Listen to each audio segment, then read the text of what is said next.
Graça e paz, meus irmãos, muito bom dia. Mais um domingo, mais uma escola bíblica dominical. Domingo, dia 4 de abril. Hoje é um dia muito especial em vários sentidos. Hoje nós temos aí a comemoração da Páscoa, a comemoração da ressurreição de Jesus Cristo, Filho de Deus, que morreu por nós na cruz do Calvário.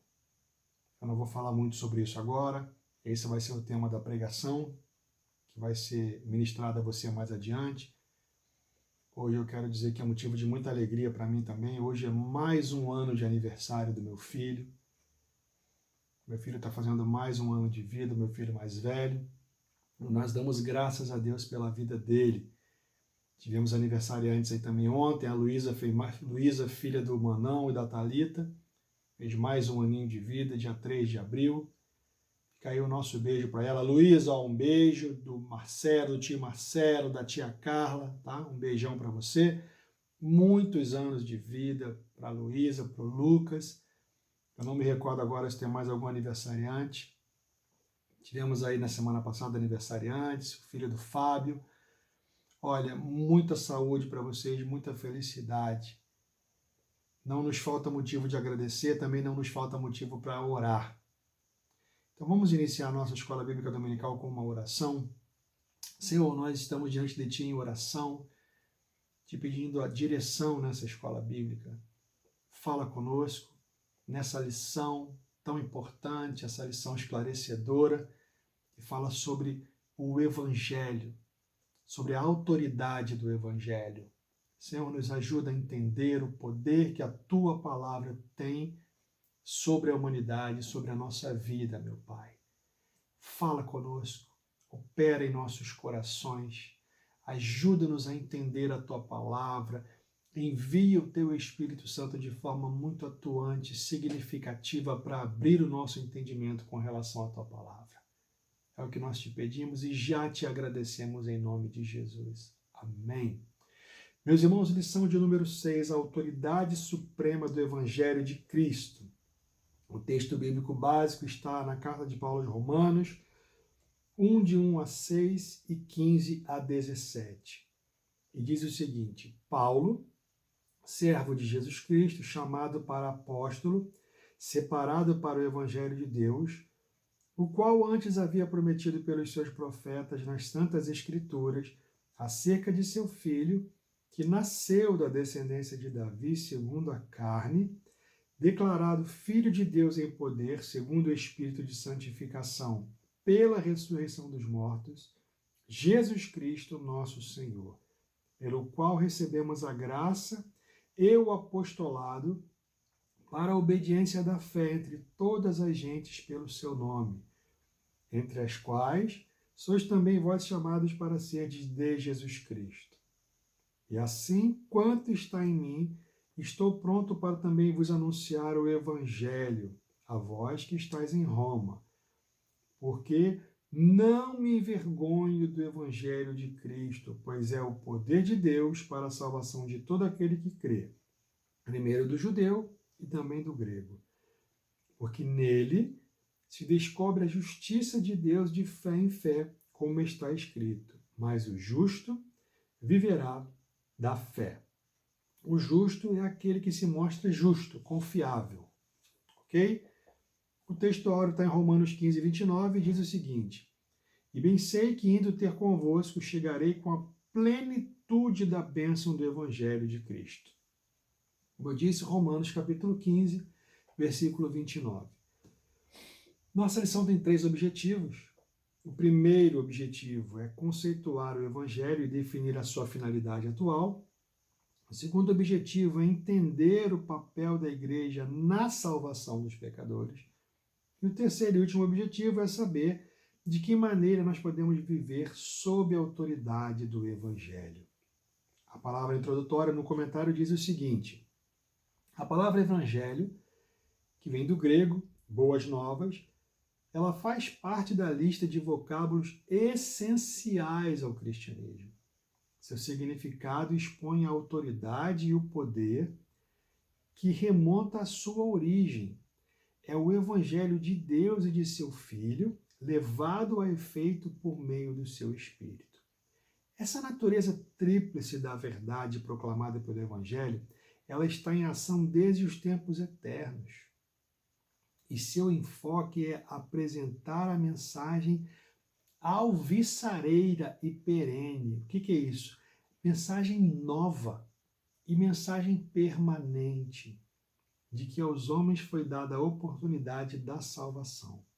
Assim, pregar o Evangelho é apelar ao homem que tome a decisão de obedecer a Cristo. Pregar o Evangelho é isso. Pregar o Evangelho é mostrar para o homem que ele deve se arrepender, que ele pode se arrepender e se voltar para as coisas de Cristo. Há um quadro na página 41 que diz o seguinte: devemos permanecer firmes num só espírito, engajados na luta pela salvação dos homens, que significa assumir o compromisso de anunciar a boa nova da verdade, a qual outrora abraçamos sem nenhum tipo de receio ou temor. Romanos 1, 15 e 16. Nesse estudo, vamos apresentar aspectos básicos do Evangelho, a saber, a sua natureza, o seu propósito e também a responsabilidade atribuída por Cristo à Igreja de transmiti-lo aos pecadores. Nos dias atuais, é necessário compreender o seu significado bíblico para que não vivamos uma distorção do Evangelho, como é que aconteceu com duas das primeiras comunidades cristãs. Ele cita Gálatas e Coríntios. E como acontece muitas vezes com o uso do adjetivo evangélico na mídia publicitária. Hoje não é raro nós ficarmos chocados. Eu me arriscaria a dizer que chega a estar na moda você dizer que é evangélico. Nós temos visto pessoas que se autodeclaram evangélicas, mas que não têm um testemunho visual. Eu digo externamente porque eu não convivo com essas pessoas, alguns são artistas. Então, visualmente e a conduta da pessoa nos indica algo que, pelo menos de uma forma muito leve, mostra incoerência com aquilo que a palavra de Deus diz, com aquilo que a Bíblia nos ensina. Porque se você se autodeclara evangélico, ou seja, aquele que aderiu às boas novas, fica meio incoerente você declarar que aderiu às boas novas, mas você vive uma vida pregressa, uma vida que ela exala o mau cheiro da caminhada de uma vida de pecados. Uma vida avessa ao Evangelho. É como você receber uma notícia muito boa, mas você viver pautado na notícia ruim do passado. Mais ou menos isso. Você ter acesso a coisas boas, mas você volta ao passado. É como o porco que você tira ele da lama, você dá um banho, você coloca um perfume nele. Mas na primeira oportunidade que ele tem, ele volta e se joga novamente na lama, com um lacinho no cabelo, no cabelo não, né? Com um lacinho na cabeça e tudo, ele se joga na lama e ele não quer nem saber.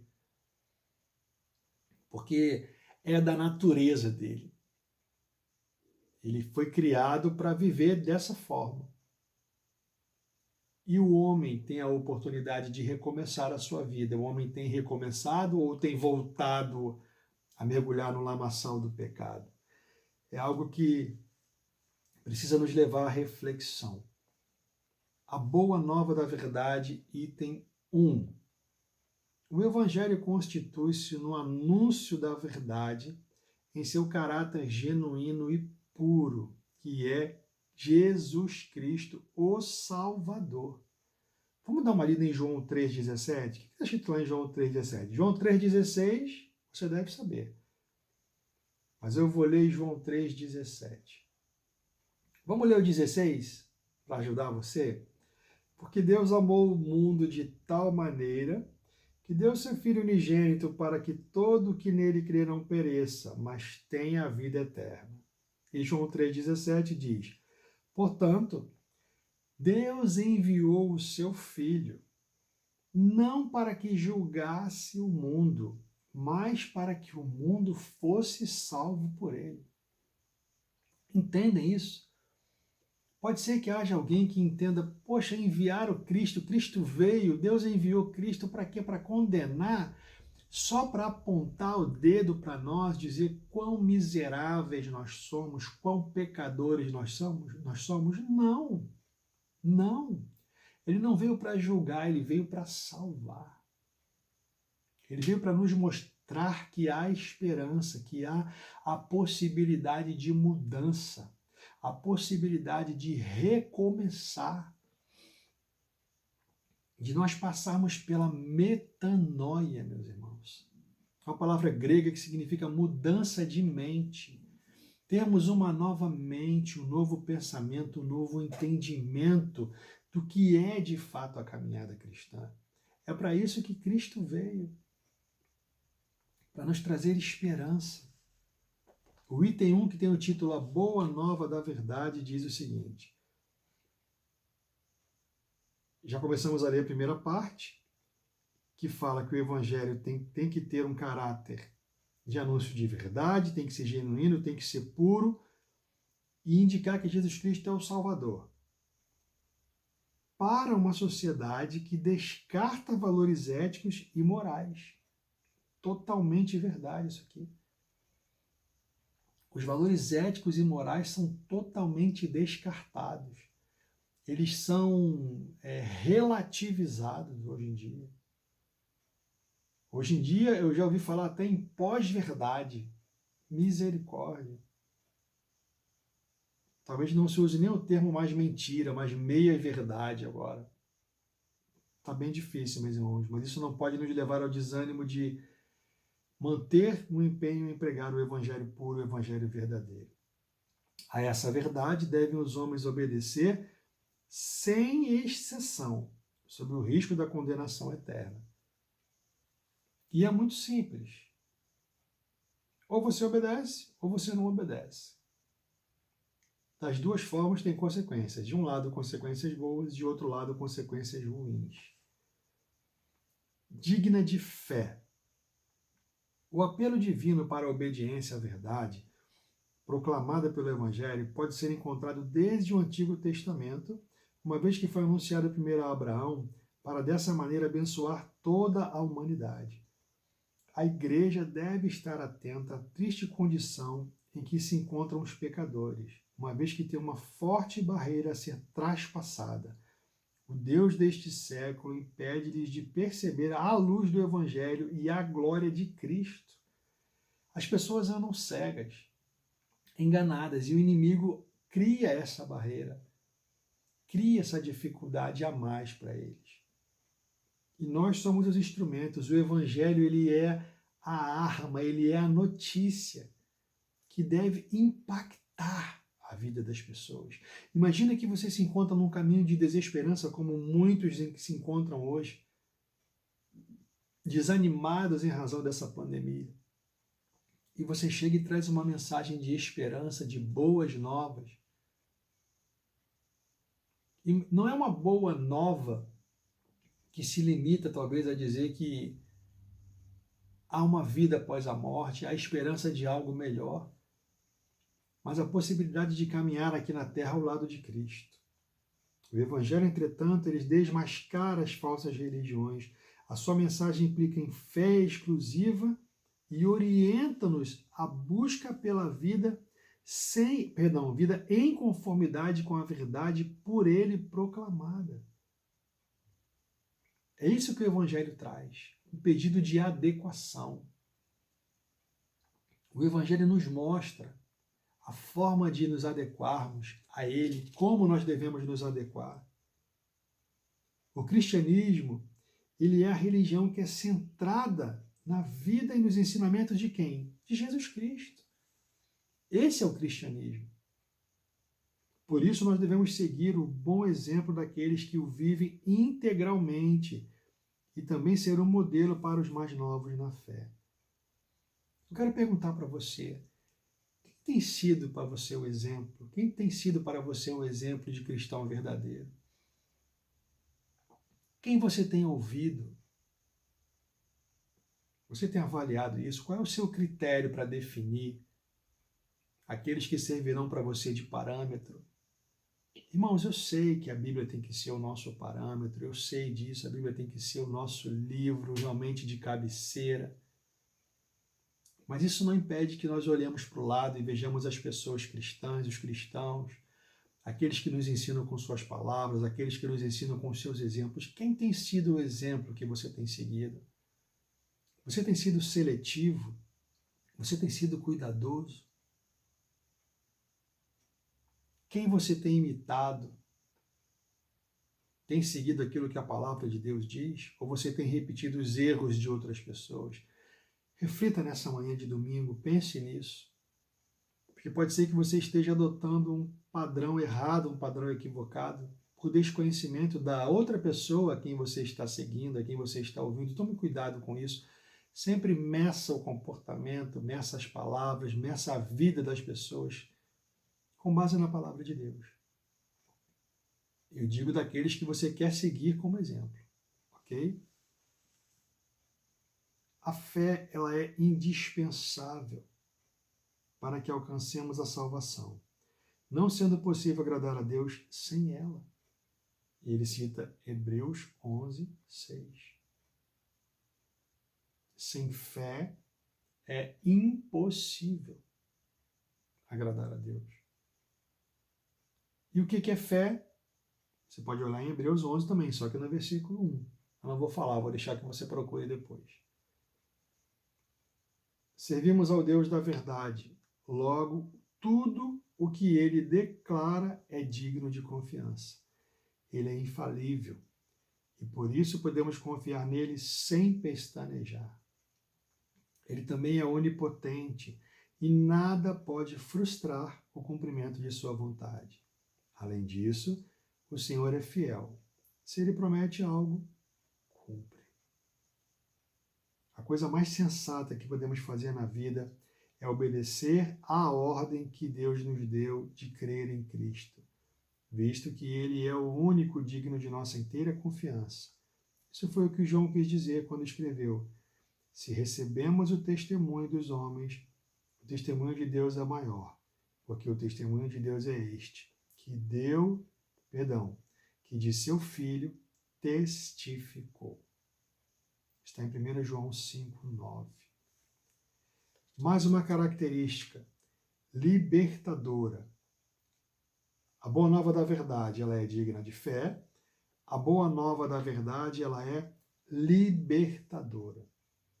O Evangelho da verdade, pelo crivo da fé, exerce um papel libertador. A libertação dos cativos é uma ação inerente ao seu anúncio, embora não torne obrigatoriamente mais fácil a vida daquele que foi solto das amarras do pecado. Isso é muito importante de ser declarado. Talvez haja uma falsa crença de que o fato de a pessoa seguir a Cristo, seguir o Evangelho, ela vai estar livre dos problemas, livre das dificuldades.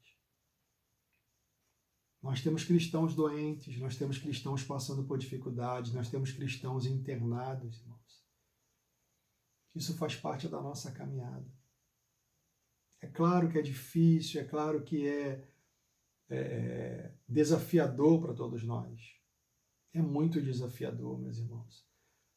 Há situações que somente quem está passando por ela tem a exata dimensão da dificuldade. E cabe a nós, que talvez não estejamos naquele momento passando por dificuldade igual, termos empatia, intercedermos, orarmos, nos colocarmos na brecha pela pessoa. O poder libertador do Evangelho conduz-nos a evitar diariamente a tentação de recuar na fé e voltar para a velha vida na qual o pecado tinha domínio sobre nós e escravizava-nos. A verdade do Evangelho não permitirá que desvaneçamos, pois a fé produz liberdade. O pecado não tem mais domínio sobre a nossa vida. Ele não nos amarra mais, ele não nos escraviza mais. E é muito, muito importante que nós saibamos disso. É muito importante que nós tenhamos isso sempre em mente. As situações que limitam nosso agir e nossa alegria podem nos atribular, angustiar, deixar-nos com sentimentos de perda, abater-nos por alguns momentos. Mas a liberdade produzida pelo Evangelho restaura a alegria em torno das obras de Deus e oferece o motivo para a adoração. Já falei da dificuldade que é estar no meio do furacão, irmãos. Estar mergulhado no meio do problema. Temos que pedir a Deus, Senhor, segura na minha mão. Eu ouvi uma pregação na sexta-feira e o pregador se referiu num cântico que nós ouvimos normalmente em velório. Segura na mão de Deus, segura na mão de Deus.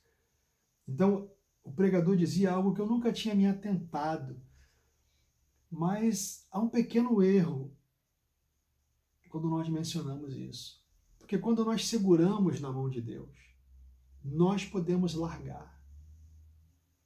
Mas quando Deus segura na nossa mão, Ele não nos larga. Ele não nos abandona, Ele não abre a mão para que nós venhamos a cair. E é isso que nós temos que ter em mente e pedir, Senhor, segura na minha mão. Senhor, conduz-me de acordo com a tua vontade. 1.3. Outra característica da boa nova da verdade.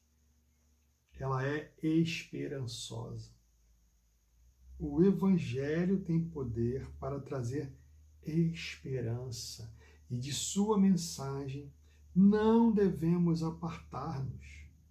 O ser humano somente poderá sentir-se esperançoso de seu futuro a partir da certeza da salvação que é recebida do próprio Deus no momento em que irrompe a fé em Cristo, esperança dos homens.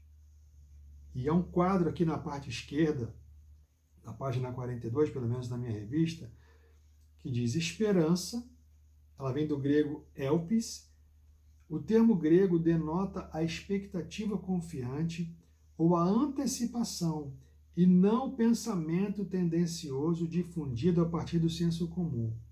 O uso da palavra esperança nesse contexto é incomum e irônico, pois ele sugere que os gentios que nada sabiam sobre o Messias, ou aqueles que pouco sabiam a respeito dele, anteciparam-se e aguardavam a sua vinda. Vamos seguindo.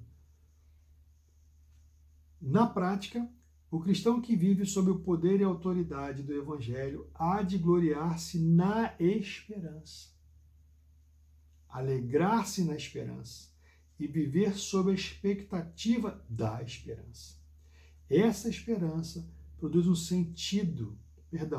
sentimento de prazer quando compartilhamos a palavra com a pessoa que nós evangelizamos.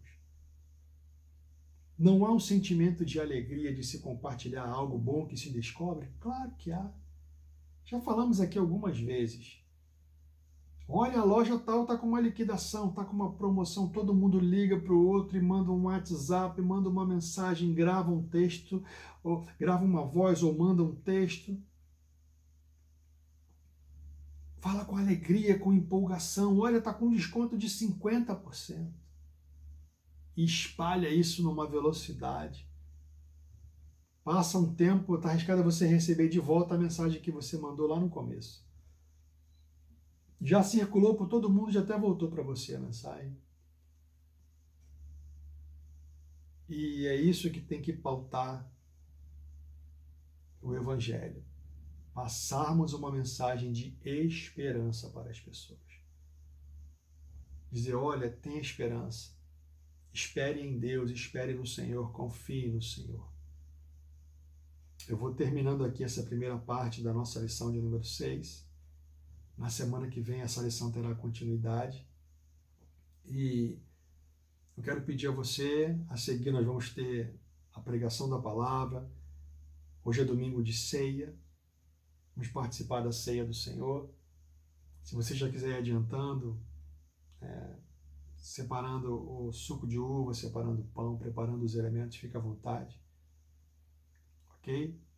Vamos orar agradecendo a Deus por esse momento de escola bíblica dominical. Senhor, muito obrigado por essa escola bíblica. Muito obrigado por nós podermos aprender um pouco mais sobre o que é o Teu Evangelho, as boas novas de salvação para o homem. Entender que Tu enviaste o Teu Filho não para julgar o mundo, mas para salvá-lo. Se havia em nós o entendimento de que Tu és um Deus tirano, julgador, que enviaste o Teu Filho para apontar os erros, que fique claro a partir de hoje que esse não é o objetivo. Que as boas novas estejam sempre em nossos lábios, que as boas novas sejam sempre compartilhadas. É o que nós te pedimos em nome de Jesus.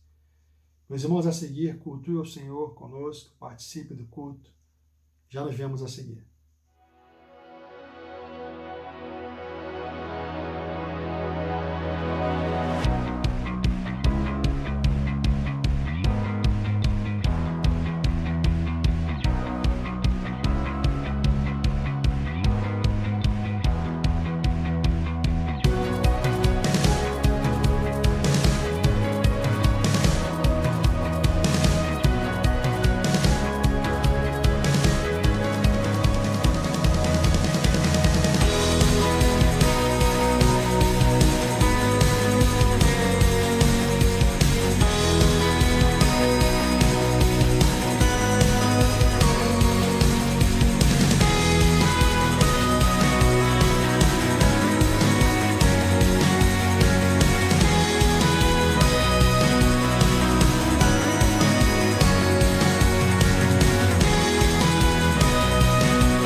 Bom dia, amados. Graça e paz. Hoje é o primeiro domingo de abril, culto de Santa Ceia, domingo de Páscoa. E para mim é motivo de grande alegria estar aqui abrindo esse culto, de gratidão, realmente, coração cheio de gratidão a Deus pela sua misericórdia, pelo seu amor, por tudo que Ele tem feito. Eu quero, antes de estar orando, quero agradecer a cada irmão o carinho que tem demonstrado, as orações. Estamos todos como corpo mesmo, unido, todos orando pelo Horácio. Isso alegra muito meu coração. Estou muito grata pelo que Deus tem feito, pelo que Ele vai fazer. E tudo, em tudo, Deus tem um propósito.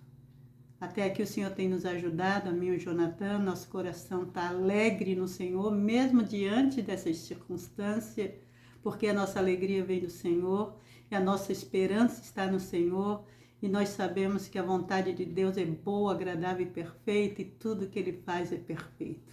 Amém, amados? Vamos orar? Pai Todo-Poderoso, nós te damos graça pelo Teu amor, pela Tua misericórdia. Obrigada, Senhor, porque podemos dizer que até aqui Tu tem nos ajudado. Tu tens sido um Deus bom, um Deus misericordioso, um Deus que nos mostra, Senhor, que Tu estás no controle de tudo, que Tu és soberano sobre todas as coisas, Senhor. Pai, nós queremos colocar nossas vidas diante do Teu altar, agradecer por tão grande amor, por tão grande cuidado, Senhor, e colocar esse culto, Senhor, na Tua presença, Senhor. Que tudo que for falado, os louvores, orações, tudo seja para a honra e glória do Teu nome, Senhor. Tudo entregamos nas Tuas mãos nesse domingo de Páscoa, em nome do Pai, do Filho e do Espírito Santo. Amém. Amém, amados? Vamos ler João 19:30. João 19:30. Fala assim: Quando, pois, Jesus tomou o vinagre, disse: Está consumado. E, inclinando a cabeça, rendeu o espírito. Nós sabemos que hoje é domingo de Páscoa E aqui quando fala está consumado, consumado quer dizer está pago, está assinado, está selado, tarefa cumprida. Jesus obedeceu o Pai até a morte de cruz. Cumpriu a sua tarefa ali. Nós só seríamos libertos da condenação eterna se houvesse um substituto para nós. E a morte de Cristo ali naquela cruz, né, nos substituiu ele. Foi o que ele fez, nos substituiu. Ele morreu a nossa morte. A morte de Cristo ali na cruz nos reconciliou com o Pai. Jesus é a nossa Páscoa, amados.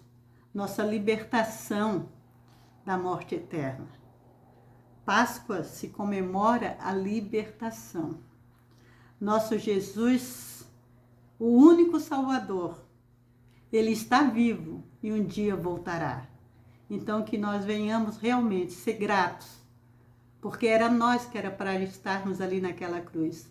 Mas Jesus obedeceu e ele disse, está consumado. Pai, eu cumpri a tarefa. A tarefa que tu me deste para fazer aqui na terra eu cumpri. E eu me pergunto, será que nós estamos cumprindo a nossa tarefa? Né? Que nós venhamos ser gratos a Deus e saber que esse Cristo que veio, morreu, ressuscitou, um dia voltará. Amém? Então a todos uma feliz Páscoa, que Deus abençoe a todos vocês. Vamos dar continuidade ao culto, louvando, ouvindo a palavra, louvando esse Jesus que nos libertou da morte eterna. Vamos orar novamente agradecendo? Pai, te agradecemos, Senhor, porque nós sabemos que aquela cruz era para nós. Mas por amor, Deus enviou seu próprio Filho para morrer em nosso lugar. E tu aceitou, Senhor, esse compromisso. Tu veio em obediência ao Pai e morresse ali naquela cruz por nós, Senhor. E hoje nós temos a liberdade em Cristo, a liberdade de te adorar, a liberdade de ter livre acesso ao Pai, Senhor. Pai, mas tu não ficou naquela cruz, tu ressuscitou, Jesus. Tu vivo está entre nós e um dia tu voltarás, Senhor, para nos levar para junto de ti. Muito obrigada, Senhor. Obrigada por esse amor tão grande e que nós venhamos também, Senhor, cumprir com o nosso chamado aqui, como Jesus nos deu exemplo e cumpriu com o seu chamado. Tudo entregue em tuas mãos, em nome do Pai, do Filho e do Espírito Santo. Amém. Amém, amados? Deus abençoe cada um de vocês. Vamos continuar orando pelo gringuinho e creio que logo ele já vai estar em casa. Amém? Amo vocês. Feliz Páscoa.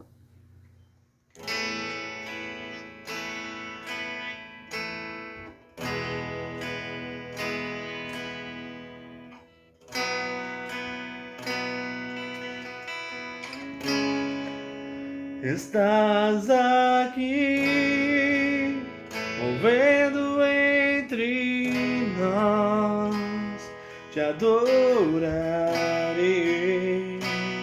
te adorarei. Estás aqui, mudando destinos, te adorarei, te adorarei. Estás aqui, operando milagres, te adorarei, te adorarei. Estás aqui, transformando nossas vidas, te adorarei, te adorarei. Meu Deus é Deus de milagres, Deus de promessas, caminho no deserto, luz na escuridão. Meu Deus, esse é quem tu és. Estás aqui, tocando os corações, te adorarei, te adorarei. Estás aqui, curando multidões, sons, te adorarei, te adorarei. Estás aqui, restaurando os corações, te adorarei, te adorarei. Estás aqui, transformando histórias, te adorarei, te adorarei. Meu Deus é Deus de milagres, Deus de promessas, caminho no deserto, luz na escuridão. Meu Deus, esse é quem tu és. Meu Deus é Deus de milagres, Deus de promessas, caminho no deserto, luz na escuridão. Meu Deus, esse é quem tu és. Enxuga as lágrimas, restaura os corações, tu és a resposta, Jesus. Enxuga as lágrimas, restaura os corações, tu és a resposta, Jesus. Meu Deus é Deus de milagres, Deus de promessas, caminho no deserto, luz na escuridão. Meu Deus, esse é quem tu és. Meu Deus é Deus de milagres, Deus de promessas, caminho no deserto, luz na escuridão. Meu Deus, esse é quem tu és. Glória a Deus.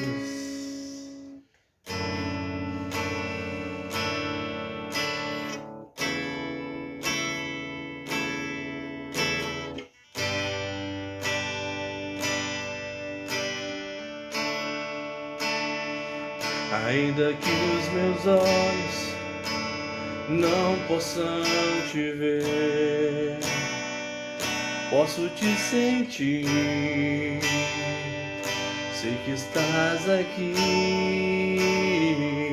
Ainda que minhas mãos não possam tocar teu rosto, Senhor, sei que estás aqui. Oh, oh, oh, meu coração pode sentir tua presença. Estás aqui, estás aqui. Posso sentir tua majestade. Estás aqui, estás aqui. Meu coração pode olhar tua beleza. Estás aqui, estás aqui. Posso sentir teu grande amor. Estás aqui, estás aqui. Meu coração pode sentir tua presença. Estás aqui, estás aqui. Posso sentir tua majestade. Estás aqui, estás aqui. Meu coração pode olhar tua beleza. estás aqui, posso sentir teu grande amor. Estás aqui, estás aqui, estás aqui, estás aqui, estás aqui, estás aqui.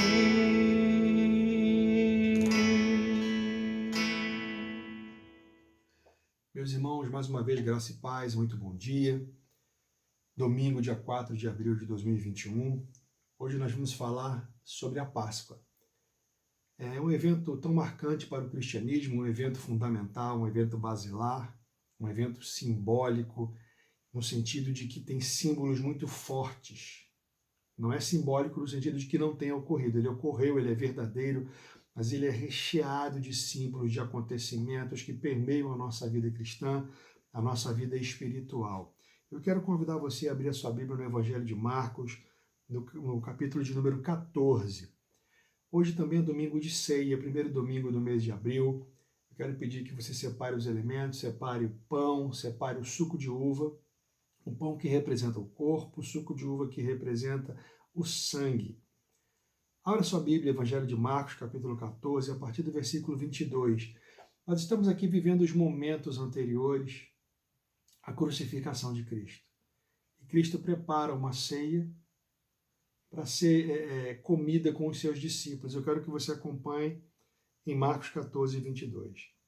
Enquanto comiam, tomou Jesus um pão e, abençoando-o, partiu e lhes deu, dizendo: tomai, isto é o meu corpo.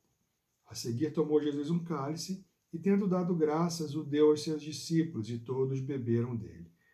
Então lhes disse: isto é o meu sangue, o sangue da nova aliança, derramado em favor de muitos.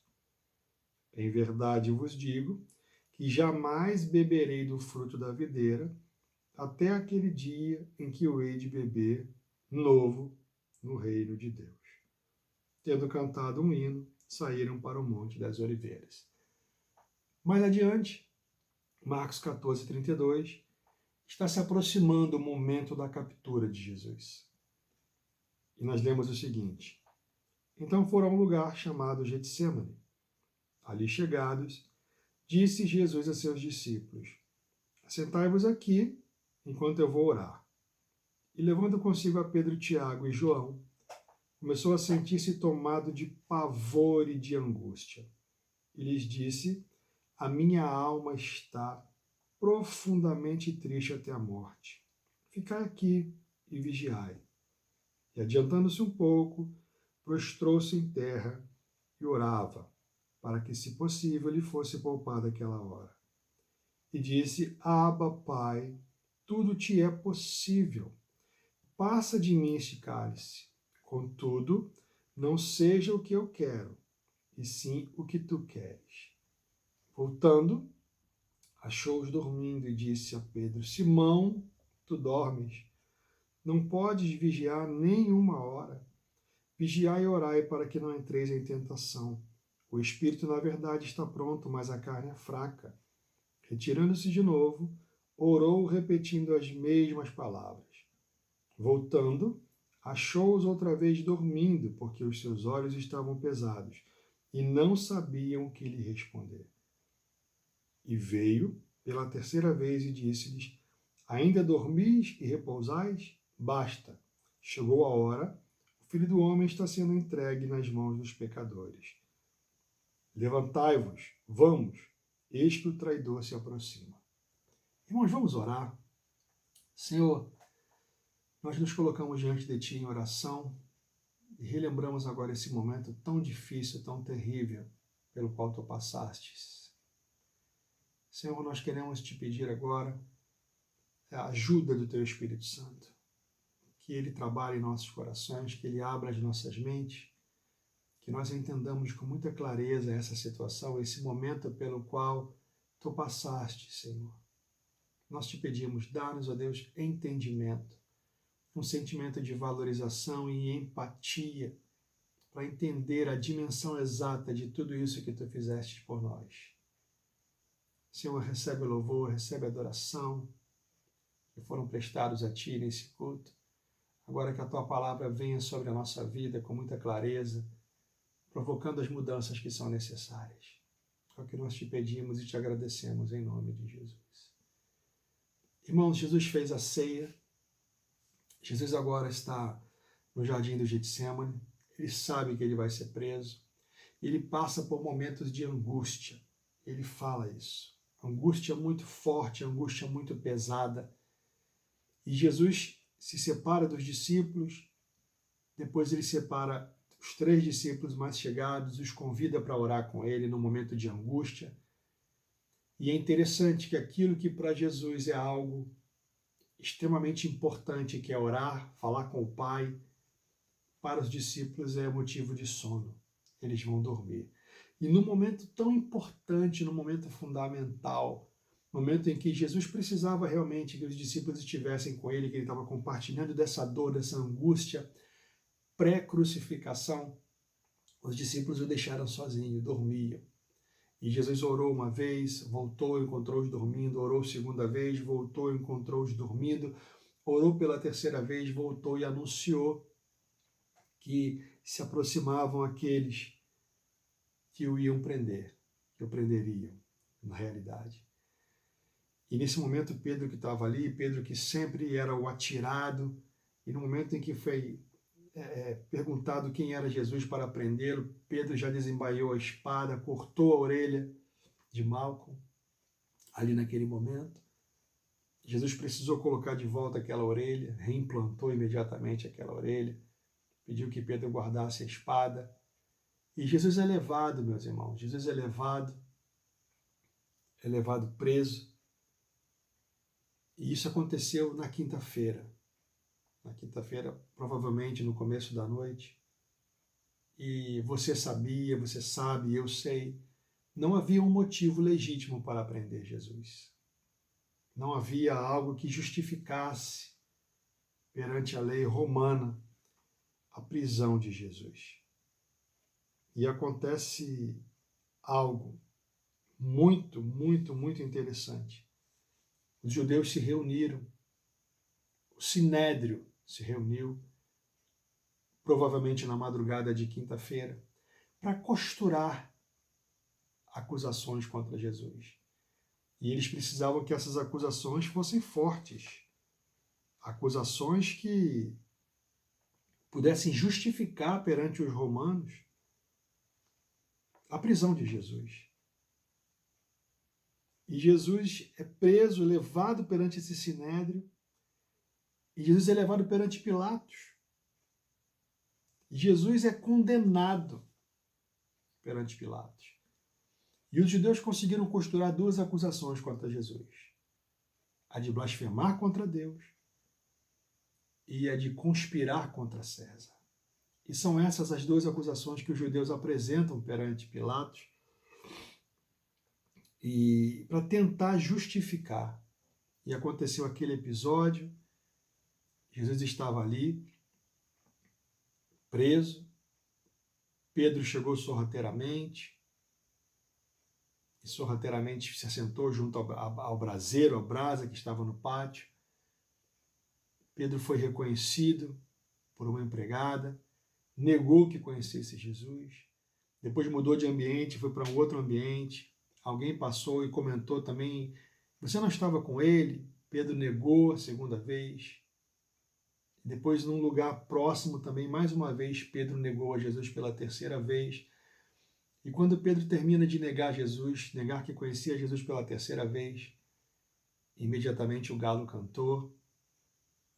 E Pedro olhou para Jesus naquele momento. E Pedro deve ter se lembrado da palavra que Jesus havia dito para ele, horas antes, que Pedro negaria Jesus 3 vezes antes que o galo cantasse. E a Bíblia diz que Pedro chorou amargamente por causa disso. E É interessante que esse Pedro, que antes mostrara coragem, intrepidez, dizendo que se fosse preciso morreria com Jesus, por Jesus, esse Pedro agora simplesmente nega Jesus 3 vezes num espaço curto de tempo. E retomando aqui a nossa história, Jesus é condenado ainda na madrugada de quinta para sexta-feira, em toda essa armação do Sinédrio, para impedir que Jesus prosseguisse a sua obra, na tentativa de impedir que Jesus prosseguisse com a sua obra.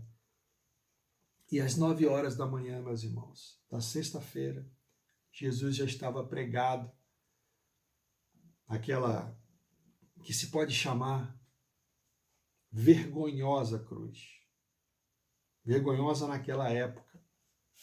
Vergonhosa porque lá só iam os piores, ficavam os piores. E Jesus, às 9 horas da manhã, colocado naquela cruz, depois de toda a armação que aconteceu pela madrugada, Jesus fica ali na hora terceira, que é às 9 horas da manhã. A primeira hora é às 6 horas da manhã, o judeu fazia essa contagem. Às 9 horas da manhã de sexta-feira, Jesus estava preso na cruz. Na sexta hora, meio-dia, houve trevas sobre a face da terra, e essas trevas perduraram da sexta hora até a 9ª hora, que são 15 horas, e foi quando Jesus expirou. E se você fizer as contas, meus irmãos, você vai observar, Jesus passou 6 horas pendurado na cruz. Dores, câimbras, uma posição totalmente desconfortável. Jesus chega a mencionar que Deus o abandonou, que Deus virou o rosto dele, e isso foi feito com Jesus por causa dos nossos pecados. Eu não duvido que as hostes do inferno tenham se reunido e lançado realmente sobre Jesus ali todo o peso do pecado da humanidade.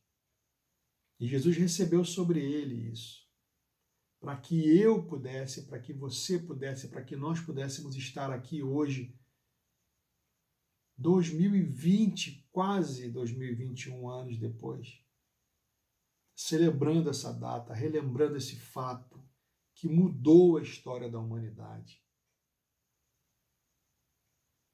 E às 3 horas da tarde, Cristo expirou.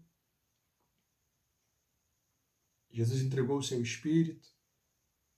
E ainda, naquele mesmo dia, na sexta-feira, Jesus foi enterrado. Nenhum dos discípulos ajudou Jesus. Nenhum dos discípulos estava com Jesus no momento em que ele seria sepultado. Nenhum discípulo ajudou Jesus no seu enterro. Jesus foi sepultado, tinha que ser sepultado na sexta-feira.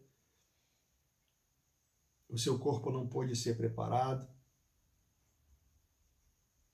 e sepultado às pressas. Jesus foi enterrado, colocado uma pedra na porta daquele túmulo. E você sabe que os discípulos imaginaram que tudo tinha acabado. Pedro falou, vou pescar. E quando Pedro falou que ia pescar, os discípulos disseram, não, vamos acompanhá-lo também. Pedro estava dizendo que estava deixando de lado o ministério, estava deixando de lado tudo aquilo que ele tinha iniciado a fazer na caminhada junto com Cristo. Pedro deixou tudo de lado, porque imaginou que a morte de Cristo tinha colocado tudo a perder. E o que aconteceu, meus irmãos? Veio o sábado. E você sabe que o sábado é guardado pelo judeu. O judeu não fez nada no sábado. Cristo estava enterrado, sepultado no sábado. E na madrugada de domingo, meus irmãos, quando já era permitido, as mulheres foram para preparar o corpo de Jesus, para embalsamá-lo, perfumá-lo. Isso consta no capítulo 16 do Evangelho de Marcos. E quando chegaram lá, para a surpresa delas, tinha acontecido um evento espetacular para a humanidade. O túmulo estava vazio, havia um anjo sentado, e esse anjo questionou essas mulheres: por que vocês procuram aquele que está vivo dentre os mortos? Ele está dizendo: não é aqui que vocês vão encontrar o Cristo ressuscitado, meus irmãos. O Cristo que está vivo. O Cristo que já não está mais dentre os mortos. E eu quero perguntar para você, nessa manhã de domingo de Páscoa, você tem valorizado o sacrifício que Cristo fez por nós na cruz? A angústia que ele viveu, a dor. A Bíblia diz que ele foi moído pelas nossas transgressões. Ele foi triturado, meus irmãos. E quando deu quase 3 horas da tarde, um pouco antes, os soldados foram verificar se os 3, Cristo e os 2 ladrões que estavam um à sua direita e outro à sua esquerda, já estavam mortos. Quebraram as pernas do primeiro ladrão, para que ele morresse mais rápido, a do segundo, mas quando viram que Cristo já estava morto, não quebraram nada dele. A Bíblia diz que nenhum dos seus ossos seria quebrado, e realmente não foi. Mas perfuraram a sua lateral. A Bíblia descreve que saiu sangue e água. Irmãos, que situação terrível. O Filho de Deus se submeteu por cada um de nós, para que cada um de nós pudesse ter a graça sobre a nossa vida, para que nós não precisássemos fazer nada além de valorizar esse sacrifício, para que pudéssemos ter esperança, e esperança além, esperança depois da morte do corpo, de saber que nós poderemos um dia, como nós lemos lá no começo, ceiar novamente com Ele. De que nós poderemos novamente fazer a nossa ceia. Imagine, nós podemos ceiar com Cristo. Provar o fruto da vide, comer, celebrar o sangue e o corpo de Cristo. Com Ele. Com Ele, meus irmãos. Isso é algo incrível. Isso é algo que deve ser valorizado. Nós temos reconhecido isso tanto tempo depois. Nós temos valorizado isso. É um momento de reflexão. Eu sei que nós temos passado por momentos muito difíceis. Nós temos pessoas que amamos internada, pessoas que amamos doentes, pessoas que amamos, alguns lutando pela vida, como eu tenho uma tia que está internada no Rio de Janeiro, em situação muito difícil. Eu tenho um tio que sofreu um acidente vascular cerebral, está em casa, numa situação muito difícil, e eu conversava com a minha tia na sexta-feira por telefone, e ela me falava das dificuldades. Eu disse a ela: olha, nós vamos orar por você. Muitos passam por problemas, muitos passam por dificuldades, é um momento desafiador para toda a humanidade. Coisas que têm questionado, irmãos, a nossa caminhada. Mas nós não podemos tirar os olhos de Cristo. Nós não podemos tirar os olhos daquele que se entregou por nós. E tirar os olhos, que eu quero dizer, é nos comprometermos com isso, de valorizarmos, de reconhecermos isso. E no terceiro dia, meus irmãos, que é o domingo, o nosso Cristo ressuscitou.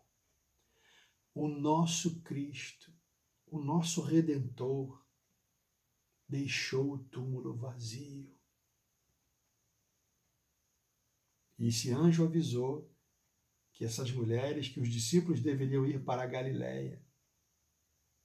E lá Cristo seria visto novamente. E como de fato foi visto, apareceu a muitos, comeu com eles.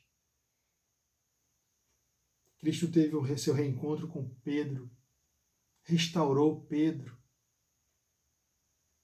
Teve aquele episódio interessante com Pedro, em que Jesus pergunta 3 vezes se Pedro de fato o ama. E os estudiosos dizem que no grego, a primeira pergunta, Cristo usa com Pedro um verbo, perguntando se o amor que Pedro tinha por Cristo era de fato a ponto de dar a vida por ele.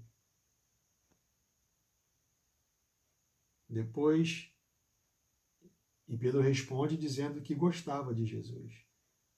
Na segunda vez, Jesus pergunta de novo, Pedro, tu me amas? E usa o verbo que indica a ponto de dar a vida por Jesus. E Pedro responde, Senhor, eu gosto de você. E na terceira vez, Cristo pergunta para Pedro, Pedro, você gosta de mim? Pedro responde, Senhor, tu sabes. A partir daquele momento, Pedro foi restaurado.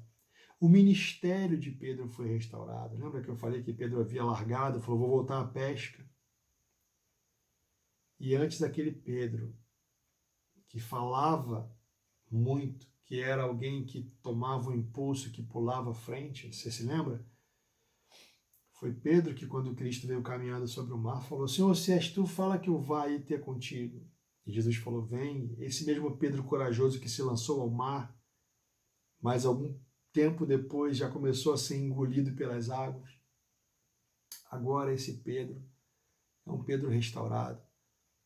É um Pedro que mais para frente prega, cura pelo poder do Senhor. É um Pedro que faz milagres incríveis. É desse Pedro que a gente está falando também, meus irmãos. E Cristo poderia ter confrontado Pedro, confrontado os discípulos, chamado eles de covardes por terem deixado o Cristo sozinho. Mas Cristo não é assim. E eu quero que nesse domingo 4 de abril você tenha esse entendimento dessa palavra, você tenha esse cuidado de reconhecer o sacrifício que Cristo fez por nós naquela cruz. O sacrifício, meus irmãos, que mudou a história da humanidade. O sacrifício que fez de nós destinatários da graça. E essa graça, ela é enorme, ela é incrível. Ela não é uma graça limitada do ponto de vista de que, eu tenho uma vida muito desregrada, eu tenho uma vida muito fora. Não. Não há pecado que seja grande demais que não possa ser coberta pela graça. Obviamente, desde que haja o arrependimento e a mudança de atitude. Não estou falando de remorso, eu estou falando de arrependimento. E nesta manhã de domingo, 4 de abril de 2021, eu quero convidar você a refletir, a repassar para as pessoas que você ama o sentido real da Páscoa. Hoje é o dia da ressurreição, hoje se comemora o dia da ressurreição de Cristo. Ele não está mais entre os mortos. Não vamos comemorar o Cristo crucificado, vamos comemorar o Cristo ressurreto, o Cristo que vive e o Cristo que reina. É esse Cristo que nós queremos. É a esse Cristo que nós queremos nos referir, é desse Cristo que nós queremos nos lembrar. É desse Cristo que eu quero que você se lembre. E nesse momento nós vamos orar. Eu quero que você curva a sua cabeça. Nós vamos orar.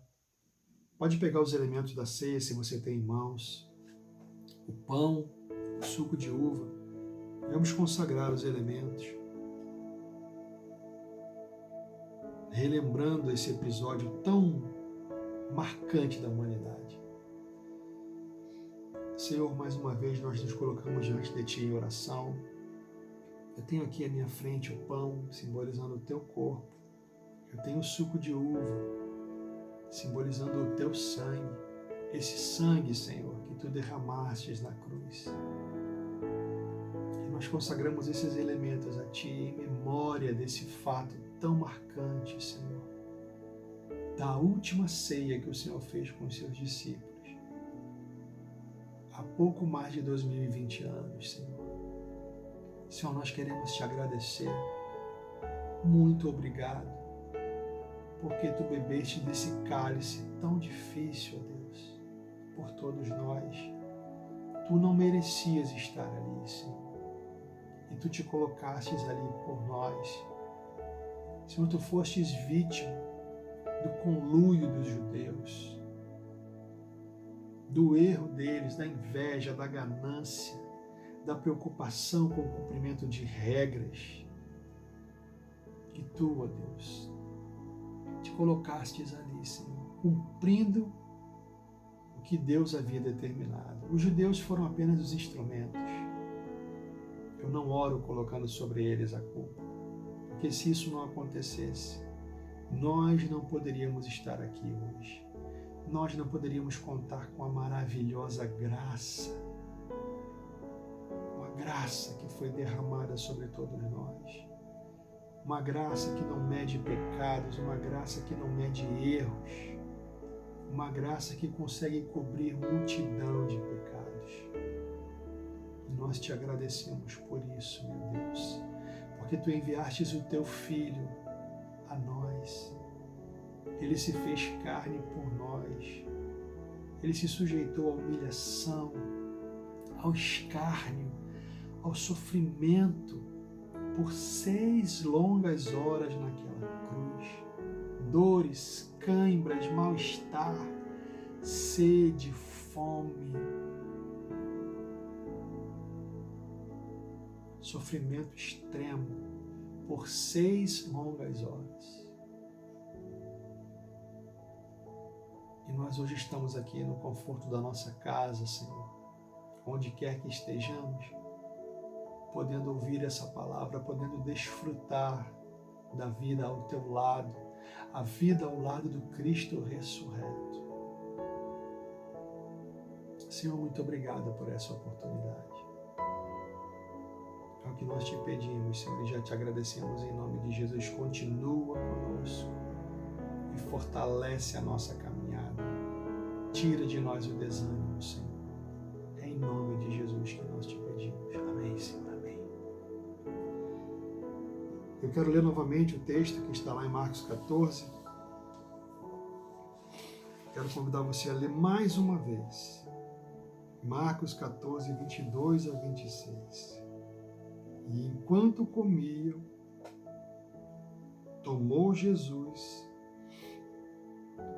um pão e, abençoando, o partiu e lhe deu, dizendo: tomai, isto é o meu corpo. Pegue o pão agora. Pode comer o pão.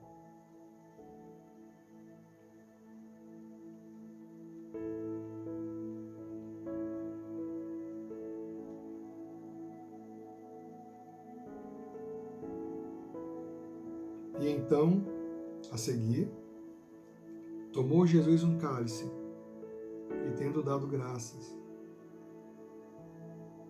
o deu aos seus discípulos e todos beberam dele. Pode beber agora o suco.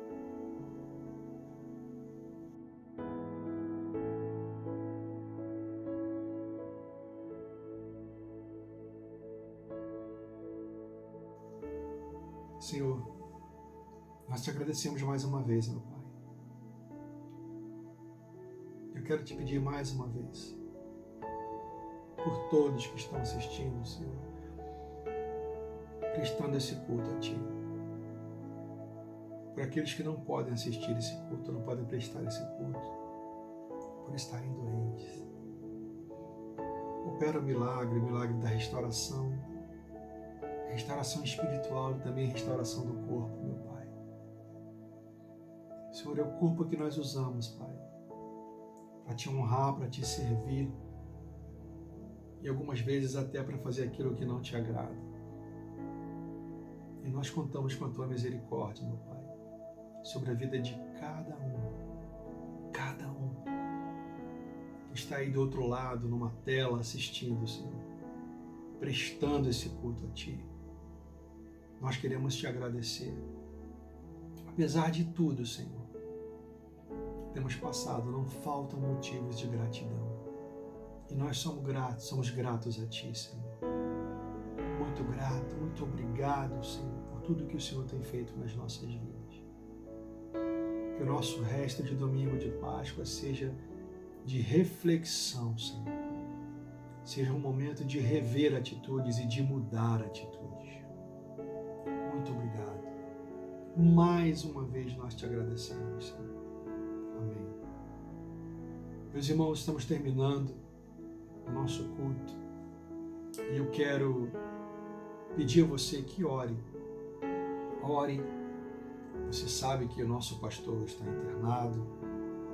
Você sabe que há muitas pessoas conhecidas doentes, muitas pessoas abatidas, muitas pessoas lutando pela vida. Coloque tudo isso diante do Senhor. Não desanime. Ore, ore, ore, ore. A oração, há quem diga que ela é a chave dos céus. Ela pode abrir, ela pode fechar. Eu quero pedir a você, ore, interceda. Coloque-se diante do Senhor, para que o Senhor tenha misericórdia de nós com relação a essa doença que tem se lançado sobre a face da terra, que tem varrido a terra. Ok? Eu desejo que você tenha uma excelente semana. Eu desejo que você se aproxime mais de Deus. E eu desejo sinceramente que o Senhor opere em você e em mim as mudanças que são realmente necessárias. Fiquem com Deus. Até o nosso próximo encontro.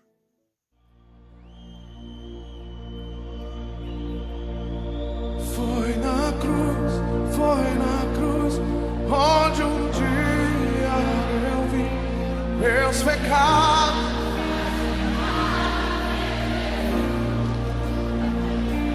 Foi ali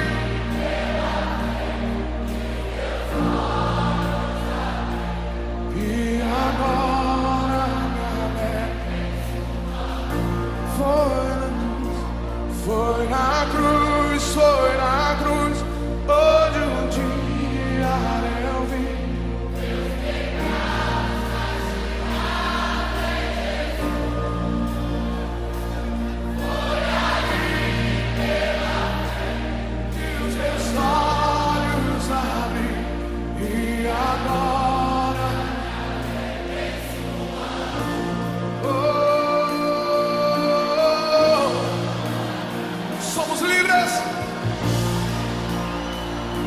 Você precisa, tudo que eu preciso está na cruz de Cristo. Ele conquistou na cruz do Calvário, pagou o preço dos meus pecados, dos seus pecados. Levante as suas mãos essa noite, cante bem alto, vamos juntos. E foi na